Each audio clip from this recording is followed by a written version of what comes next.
ఏళ్ల తరబడి బంగారాన్ని కరిగించి అందమైన ఆభరణాలు తయారు చేసిన ఆ చేతులు ఇప్పుడు రోజు కూలీ కోసం వేడుకుంటున్నాయి.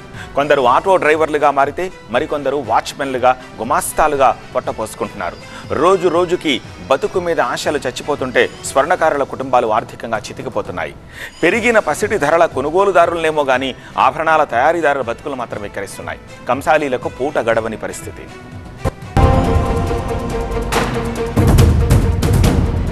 ఒకప్పుడు చేతి నిండా పసిడి, వద్దన్న కొద్దీ పని. ఇప్పుడు ధరలు పెరిగి అంతా రివర్స్.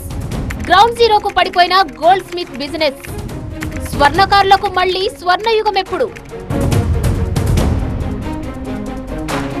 పసిడి ధరలు పెరగడం పెట్టుబడిదారులకు లాభం కావచ్చు, కానీ అదే పెరుగుదల వేలాది కుటుంబాల జీవనాధారాన్ని దెబ్బతీస్తోంది. బంగారం ధరలు దగదగా మెరుస్తున్నా స్వర్ణకారుల జీవితాలు మాత్రం మసకబారుతున్నాయి.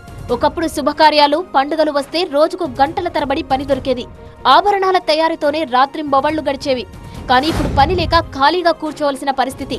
ఆర్డర్లు దారుణంగా పడిపోయి రోజువారీ ఆదాయం తగ్గిపోయి కుటుంబ పోషణ ప్రశ్నార్థకరంగా మారింది. పనులు లేక ఏం లేక సూసైడ్ చేసుకుని చనిపోవడం జరుగుతుంది. భార్య పిల్లలను పోషించలేకపోతున్నారు. చాలా ఇబ్బంది అంటే చాలా ఇబ్బందికరంగా ఉన్నది. వాళ్ళు బట్టల షాపులో కూడా పని చేసడానికి కూడా పోతుండే ఈ రోజుల్లో వెళ్ళక. మాకు సెడార్ కిరాయి కట్టుకోవడం కానీ వీటి తిరగడం కానీ మాకు చాలా అంటే చాలా ఇబ్బందికరంగా ఉన్నది. పనులు ఎవరికి లేవు.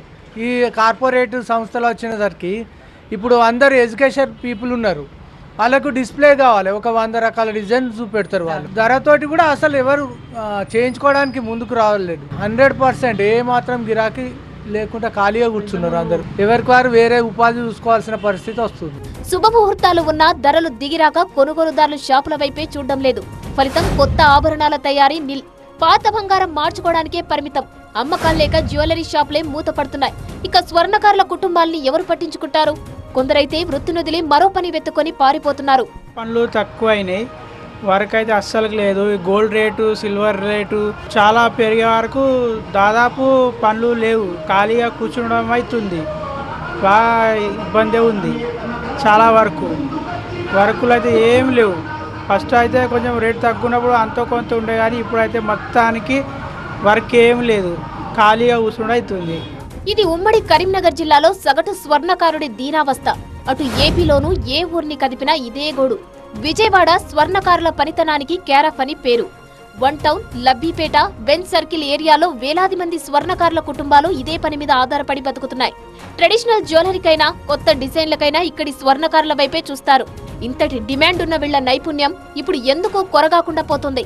వాళ్ళకి షాపుల వాళ్ళకి ఉంటేనే కదండి అమ్మకాలు ఉంటే మాకు పనులు ఉంటాయి. వర్కర్స్ కింద వర్కర్స్ అంటే ఒకటే కదండి, తయారు చేసేవాళ్ళు ఉన్నారు, మెరుగేసేవాళ్ళు ఉన్నారు, పాలిష్ పట్టేవాళ్ళు ఉన్నారు, ఐటమ్ మేము ఇట్లా బీట్స్ వర్క్ ఏదైనా ఉంటే కనుక మేము చేసేవాళ్ళు ఉన్నాం. ఇలా రకరకాల వాళ్ళు ఉన్నారండి. చుట్టింపు దండలు వచ్చినాయి అనుకోండి, చుట్టించే వాళ్ళు ఉంటారు. అట్లాగా ఒక ఐటమ్ మీద రకరకాల వృత్తుల వాళ్ళు ఉన్నాం. దానివల్ల ఎవరికి కూడా ఇంత రేటు పెరగడం వల్ల ఎవరికి కూడా పనులు లేకుండా అయిపోయినాయండి. కొన్ని నెలలుగా బంగారం, వెండి ధరలు ఆకాశాన్ని అంటడంతో ఆర్డర్లు ఒక్కసారిగా తగ్గిపోయాయి. ఫలితం బెజవాడ గోల్డ్ స్మిత్ రంగం కుదేలైంది. పని లేకుండానే రోజులు గడిచిపోతున్నాయి. షాపు అద్దెలు, కరెంటు బిల్లులు, కుటుంబ ఖర్చులు భరించలేక గాల్లోకి దీనంగా చూస్తూ గడిపేస్తున్నాడు సగటు స్వర్ణకారుడు.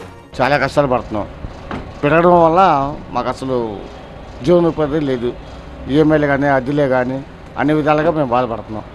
మా స్వర్ణకారులు అందరూ బాధపడుతున్నారు. తగ్గుతూనే కానీ మనకు బాగుంటుంది. తక్కువ ఉన్నప్పుడు అందరూ బతికారు.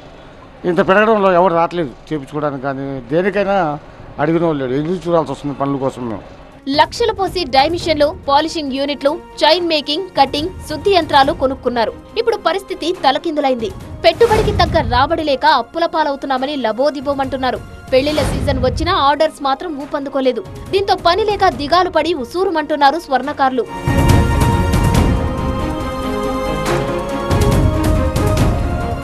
ధరలు పెరిగి కొనుగోళ్లు మందగించడమే కాదు, ఆ కొనేవాళ్లు కూడా బంగారాన్ని పెట్టుబడి మార్గంగానే చూస్తున్నారు. అందుకే బిస్కెట్లు, కాయిన్స్ మీదే మొగ్గు చూపుతున్నారు. కానీ కన్స్యూమర్ సెంటిమెంట్ మారి తులమో అరతులమో కొనేదేదో ఆర్నమెంట్ బంగారమే కొనుక్కుంటే దాని ఫలితం స్వర్ణకారుల జిందగీల మీద కనిపిస్తుందని చిన్న చిన్న ఆశ.